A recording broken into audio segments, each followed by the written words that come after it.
ఈరోజు Jubilee Hills by election result సందర్భంగా మా జూబ్లీహిల్స్ ప్రాంత ప్రజలందరూ కూడా దాదాపు 25,000 మెజారిటీతో నన్ను ఆశీర్వదించినందుకు నా ప్రాంత ప్రజలందరూ కూడా ప్రాధాన్య నమస్కారాలు తెలియజేస్తూ ధన్యవాదాలు తెలియజేస్తూ ఏదైతే నమ్మకం నా మీద పెట్టుకొని మా పిల్లోడు, మా బస్తీ పిల్లోడు, మా కొడుకు, మా తమ్ముడు మాకు అండగా ఉంటాడు, మా కష్టాల్లో నిలబడతాడు, మా సమస్యలు పరిష్కరిస్తాడని ఎంతో నమ్మకంతో నాకు ఈ అవకాశం కల్పించారు. వారి సేవ చేసుకోవడానికి ఈ అవకాశం కల్పించినందుకు వారందరికీ కూడా ధన్యవాదాలు తెలియజేస్తూ, అదేవిధంగా కాంగ్రెస్ అధిష్టానం సోనియా మేడం గారు, రాహుల్ గాంధీ గారు, మల్లికార్జున్ ఖార్గే గారు, కేసీ వేణుగోపాల్ గారు, అలానే మా ముఖ్యమంత్రి గారు, మా ప్రియతమ నాయకులు మా అన్న రేవంత్ అన్న గారికి, మా అధ్యక్షులు పిసిసి అధ్యక్షులు మహేష్ కుమార్ గౌడ్ గారికి, ఇన్ఛార్జ్ మేడం నటరాజన్ గారికి, విశ్వనాథం గారికి అండ్ ఎంటైర్ క్యాబినెట్ మంత్రులందరికీ అండ్ మా ఎమ్మెల్యేలకి, చైర్మన్స్కి, మా పార్టీ కార్పొరేటర్స్, స్థానిక కార్పొరేటర్స్కు, ప్రతి ఒక్క కార్యకర్తకి ఎంతో కష్టపడ్డందుకు వాళ్ళందరూ కూడా ధన్యవాదాలు తెలియజేస్తూ, మరి మా పార్టీ పెద్దలు నా మీద నమ్మకం పెట్టుకొని నాకు అవకాశం కల్పించినందుకు మా పార్టీ పెద్దలు కూడా ధన్యవాదాలు తెలియజేస్తూ, ఈరోజు పార్టీ కార్యకర్తలు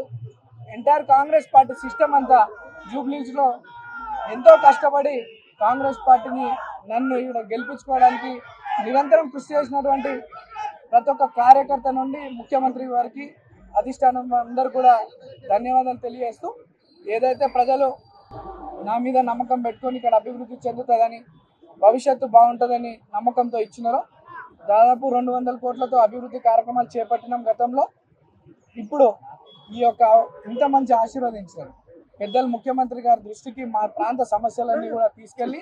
అన్నీ కూడా శాశ్వత పరిష్కారం చేయడానికి నిరంతరం కృషి చేస్తా. ప్రజల్లో అంటే గతంలో బీఆర్ఎస్ వాళ్ళు గెలిచినప్పుడు కొన్ని కక్షపూత రాజకీయాలు చేస్తుండే, నవీన్ యాదవ్ దగ్గర అటువంటివి ఉండవు. నవీన్ యాదవ్ ఈ రోజు వరకే మీరు మేము ఇప్పటి నుండి మనమంతా ఒకటే, మన ప్రాంత అభివృద్ధి కొరకు కష్టపడదాం, కలిసి పని చేసుకుందాం అని చెప్పి సందర్భంగా తెలియజేస్తూ, మరి మా అనేక దుష్ప్రచారాలు బీఆర్ఎస్ పార్టీ వాళ్ళు మా మీద, నన్ను, నా కుటుంబ సభ్యుల్ని అనేక తప్పుడు ఆరోపణలు చేయడం జరిగింది. వాటికి ఈరోజు